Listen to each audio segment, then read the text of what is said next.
नमस्कार विद्यार्थियों, हमने पिछले वीडियो में मौर्य शासकों के बारे में पढ़ा। अब हम मौर्य शासकों के बाद में मौर्य प्रशासन के बारे में अध्ययन करेंगे। तो किसी भी शासन व्यवस्था में शासन को संचालित करने के लिए जो वहाँ की व्यवस्था होती है उसे प्रशासन कहते हैं।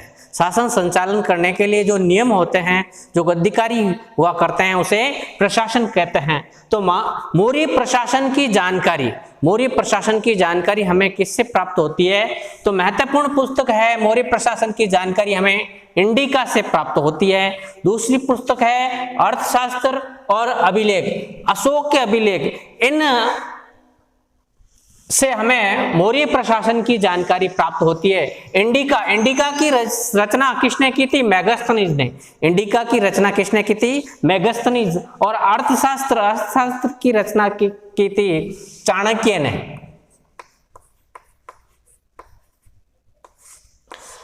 अर्थशास्त्र, इसका नाम तो अर्थशास्त्र है, लेकिन ये वास्तव में अर्थ से संबंधित नहीं है। नाम तो इसका अर्थशास्त्र है, लेकिन इसमें पूरी राजनीति का वर्णन है।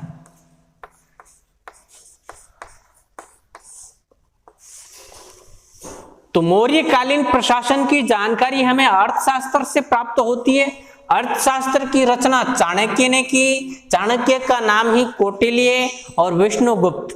चाणक्य को और किस नाम से जाना जाता है? कौटिल्य और विष्णुगुप्त, ये तीनों नाम इस चाणक्य के ही है। तो अर्थशास्त्र, इसका नाम तो अर्थशास्त्र है, लेकिन इससे मौर्यकालीन राजनीति के बारे में जानकारी प्राप्त होती है। अर्थशास्त्र में 15 अध्याय है, जिसे अधिकरण कहा जाता है। प्रश्न पूछा जाता है अर्थशास्त्र में कितने अधिकरण है? तो 15 अधिकरण है।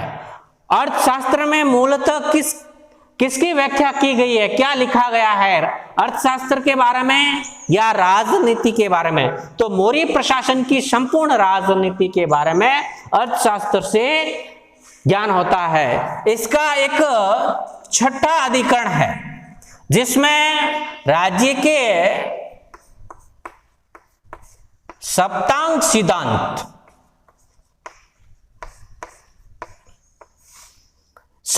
सिद्धांत का वर्णन किया गया है।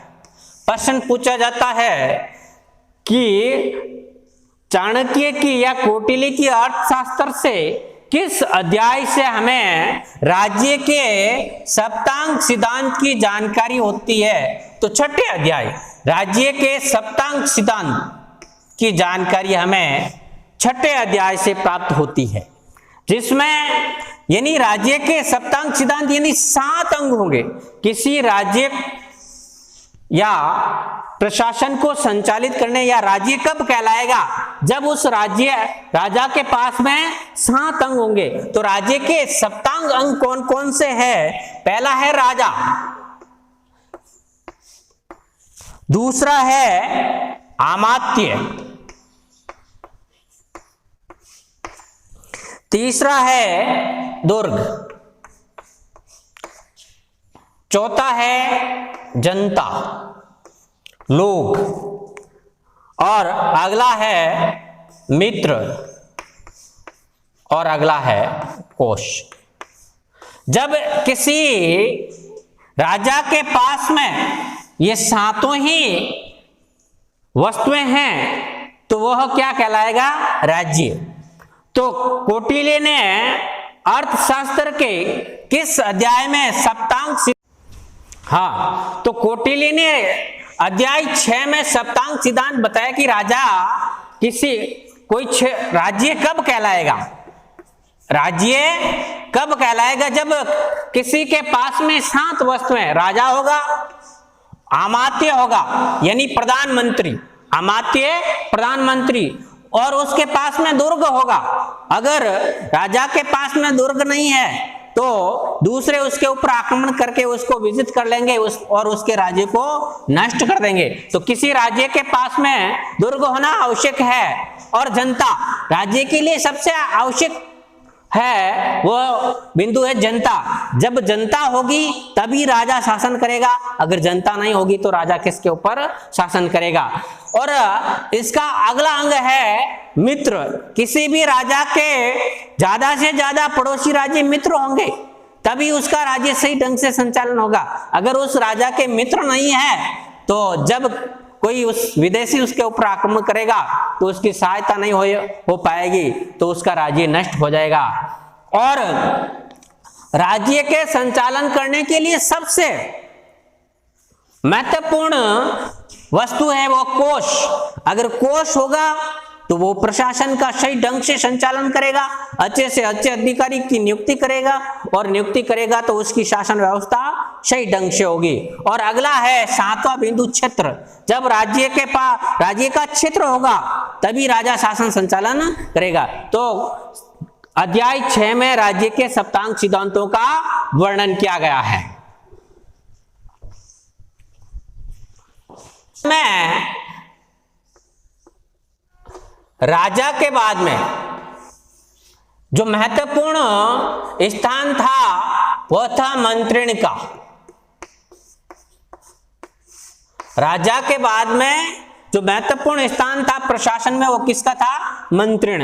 मंत्रिण जिस प्रकार आज शासन का प्रमुख हमारे यहाँ प्रधानमंत्री होता है,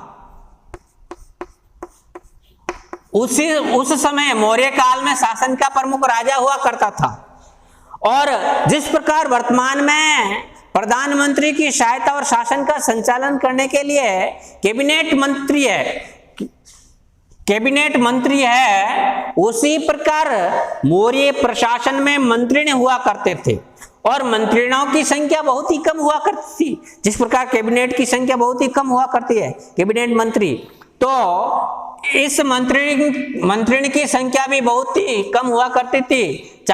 3 या 4 सदस्य ही मंत्रिण के हुआ करते थे और इनका वेतन भी बहुत ही अधिक था। और मंत्रिण के बाद में मंत्री परिषद।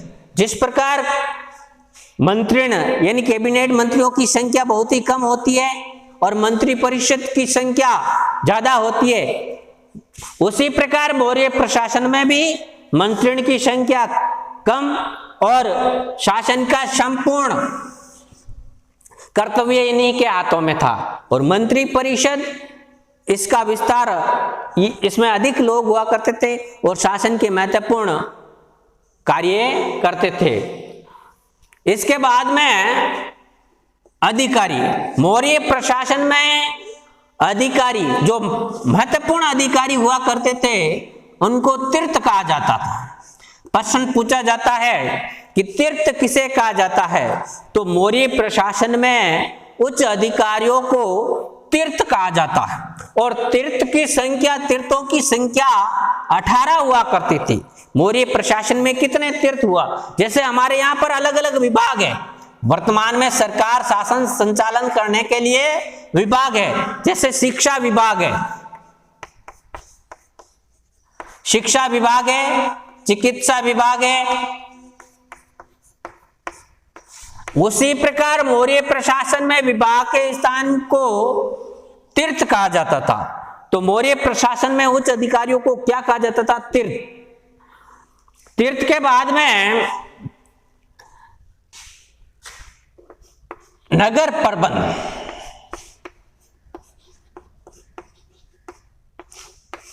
नगर प्रबंध के लिए 6 समितियां बनी हुई थी।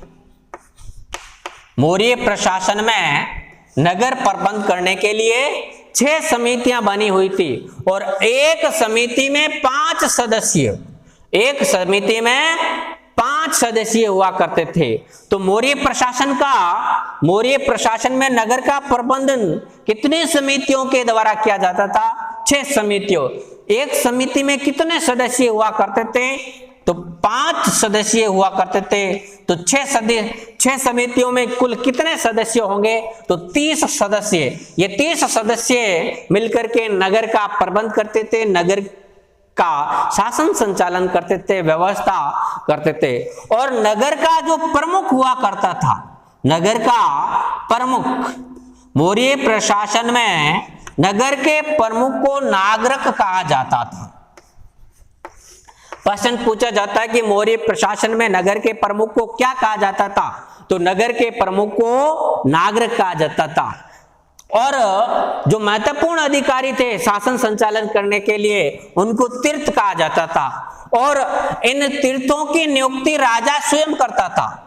तीर्थ की नियुक्ति, इन तीर्थों की नियुक्ति कौन करता था? राजा स्वयं करता था। और राजा ऐसा ही नहीं कि जो उसका रिश्तेदार है या मिलने वाला है उसको तीर्थ बना दिया, नहीं। इन तीर्थों का चयन करने के लिए एक परीक्षा होती थी। जो महत्वपूर्ण अधिकारी हुआ करते थे उनको तीर्थ कहा जाता था। और तीर्थों का चयन करने के लिए एक परीक्षा होती थी और उस परीक्षा का नाम है उपदा परीक्षण।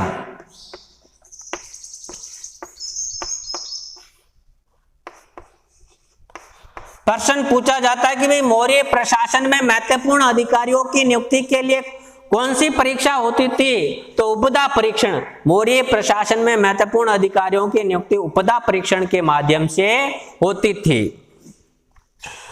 नगर के बाद में मौर्य प्रशासन की सैनिक व्यवस्था, सेना का संचालन कैसे हुआ करता था, तो सेना का प्रमुख सेनापति कहलाता था। मौर्य प्रशासन में सेना का प्रमुख क्या कहलाता था? सेनापति। और जो युद्ध के क्षेत्र, युद्ध के समय जो सेना का संचालन करता था उसे नायक कहा जाता था। युद्ध के समय प्रश्न पूछा जाता है, मौर्य प्रशासन में जब युद्ध हुआ करता था और युद्ध के समय जो सेना का नेतृत्व करता था वो कौन करता था, कौन सा अधिकारी करता था, तो नायक। तो सेना का संचालन करने के लिए भी 5 समितियां थी। सेना का संचालन करने के लिए भी 5 समितियां थी। और इन समितियों में भी 6 समितियां थी और इसमें भी 5-5 सदस्य हुआ करते थे। सेना का संचालन करने के लिए भी 6 समितियां बनी हुई थी और इसमें भी 5-5 सदस्य हुआ करते थे। कुल 30 सदस्य मिलकर के सेना का संचालन करते थे। और सेना 5 भागों में विभाजित थी।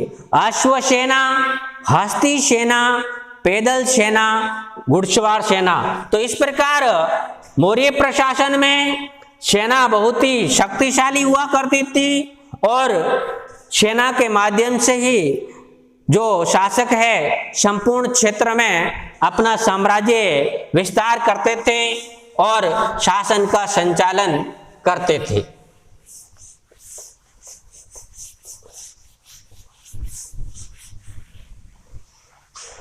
सेना में जो सैनिक टुकड़ियां हुआ करती थी,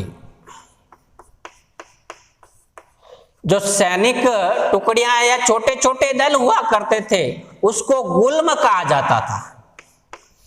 प्रश्न पूछा जाता है कि मौर्य प्रशासन में गुल्म किसे कहा जाता, या सैनिक टुकड़ियों को, सैनिक दल को क्या कहा जाता था, तो गुल्म। मौर्य प्रशासन की अगली विशेषता है गुप्तचर व्यवस्था। मौर्य प्रशासन की अगली विशेषता है गुप्तचर व्यवस्था।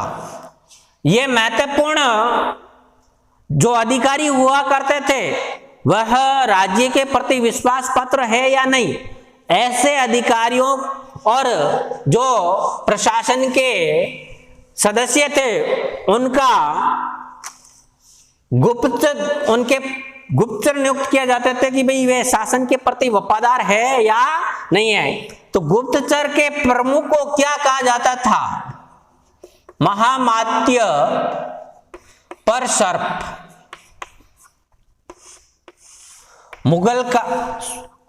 मौर्य काल में गुप्तचर के प्रमुख को क्या कहा जाता था, तो मौर्य काल में गुप्तचर के प्रमुख को महामात्या पर सर्प कहा जाता था और गुप्तचर को गूढ़ पुरुष कहा जाता था।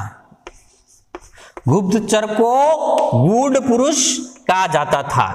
गुप्तचर दो प्रकार के हुआ करते। मौर्य काल में गुप्तचर दो प्रकार के हुआ करते थे, एक तो संस्था और दूसरा संचरा। मौर्य प्रशासन में गुप्तचर विभाग के प्रमुख को महामात्य सर्प कहा जाता था और गुप्तचर को गूढ़ पुरुष कहा जाता था।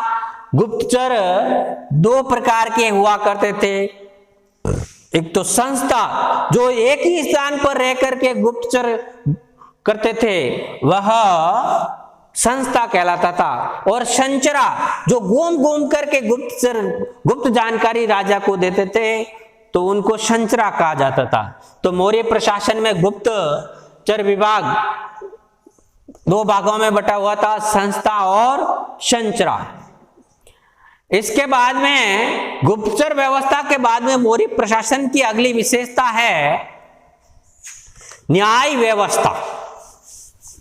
मौर्य प्रशासन की अगली विशेषता है न्याय व्यवस्था।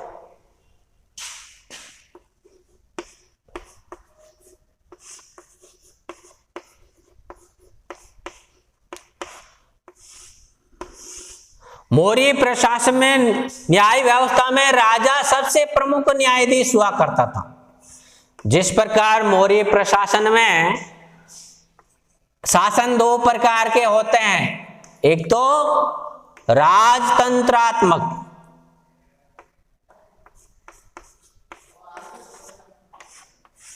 और दूसरा लोकतंत्रात्मक।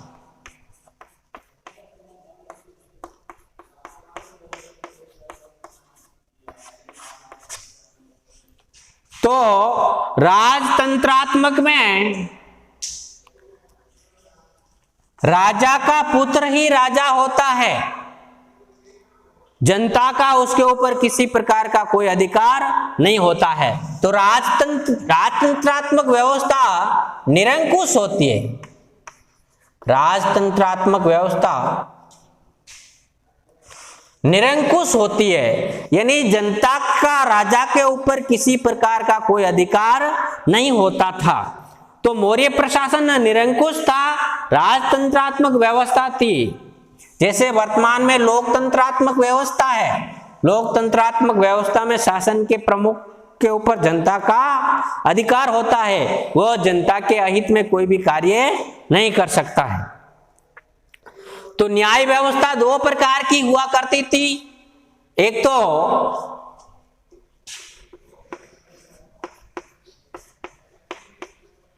धर्मस्थीय न्यायालय दो प्रकार के हुआ करते थे, एक तो धर्मस्थीय, दूसरा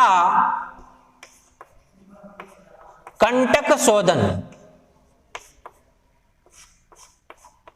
मौर्य काल में न्याय व्यवस्था कठोर थी, न्याय व्यवस्था कठोर थी, मृत्यु दंड तक दिया जाता था। और किसी व्यक्ति को अगर कोई व्यक्ति किसी कारीगर को क्षति पहुंचाता है, नुकसान पहुंचाता है, तो ऐसे व्यक्ति को मृत्यु दंड दिया जाता था। और न्यायालय दो प्रकार के हुआ करते थे, जैसे वर्तमान में भी हमारे यहाँ पर न्यायालय दो प्रकार के, एक तो दीवानी और दूसरा फौजदारी। तो मौर्य काल में भी न्यायालय दो प्रकार के हुआ करते थे, धर्मस्थीय न्यायालय और कंटक शोधक न्यायालय। धर्मस्थलीय न्यायालय में दीवानी मामलों से संबंधित सुनवाई होती थी और कंटक शोधन में फौजदारी मामलों से संबंधित सुनवाई होती थी। न्याय व्यवस्था बहुत ही कठोर थी और मृत्यु दंड तक है जो दंड दिया जाता था। न्याय व्यवस्था के बाद में मौर्य प्रशासन की अगली विशेषता है राजस्व विभाग।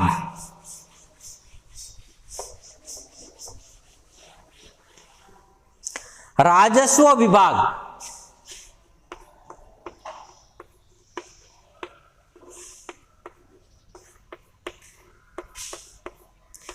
राजस्व विभाग के प्रमुख को समाहर्ता कहा जाता। मौर्य प्रशासन में राजस्व विभाग के प्रमुख को क्या कहा जाता था? तो समाहर्ता। यह राजस्व एकत्रित करता था। जैसे किसी भी शासन को संचालन करने के लिए राजस्व की आवश्यकता होती थी, तो मौर्य प्रशासन की भी महत्वपूर्ण धुरी थी राजस्व व्यवस्था पर टिकी थी। राजस्व व्यवस्था का मुख्य स्रोत था कृषि। तो उस समय जो भी राजस्व प्राप्त होता था वो कृषि से प्राप्त होता था, और राजस्व 1/4 से 1/6 तक लिया जाता था। राजस्व मौर्य प्रशासन में राजस्व यदि आपके 4 क्विंटल गेहूं उत्पन्न हुआ तो 1 क्विंटल आपको राजा को देना होता था। तो राजस्व विभाग यानी जो टैक्स लिया जाता था, कर लिया जाता था, वो कितना लिया जाता था? 1/4 से 1। जितनी जैसे जमीन है, अगर जमीन ज्यादा उपजाऊ है तो उसे 1/4 लिया जाता था, अगर कम उपजाऊ है तो उसे 1/6% कर प्राप्त होता था। राजस्व विभाग में जिस जमीन के ऊपर, जो जमीन राजा की हुआ करती थी, जिसका सीधा नियंत्रण केंद्र सरकार के पास में हुआ करता था, ऐसी जमीन का देखभाल सीता अध्यक्ष करता था।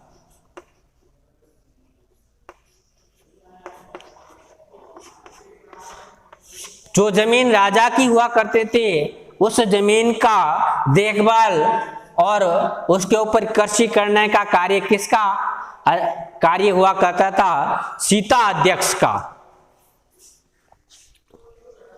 तो मौर्य काल की राजस्व व्यवस्था की जानकारी हमें एक अभिलेख है, लुम्बिनी अभिलेख।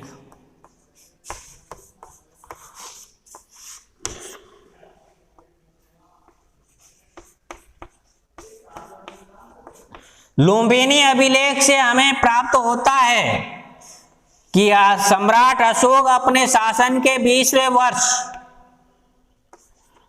लुम्बिनी की यात्रा करता है, और इस लुम्बिनी को अशोक कर मुक्त ग्राम घोषित कर देता है। तो मौर्य प्रशासन का एकमात्र अभिलेख जिससे हमें मौर्य प्रशासन की अर्थव्यवस्था की जानकारी प्राप्त होती है, वो किस अभिलेख से होती है? तो लुम्बिनी अभिलेख से। अभिलेख सम्राट अशोक अपनी जनता में धर्म का प्रचार करने के लिए संपूर्ण राज्य में अभिलेखों की स्थापना की, और उन अभिलेखों में 14 बातें लिखी जो सभी जनता को मानने के लिए उसने आग्रह किया था। तो अभिलेख लिखने की जो प्रथा है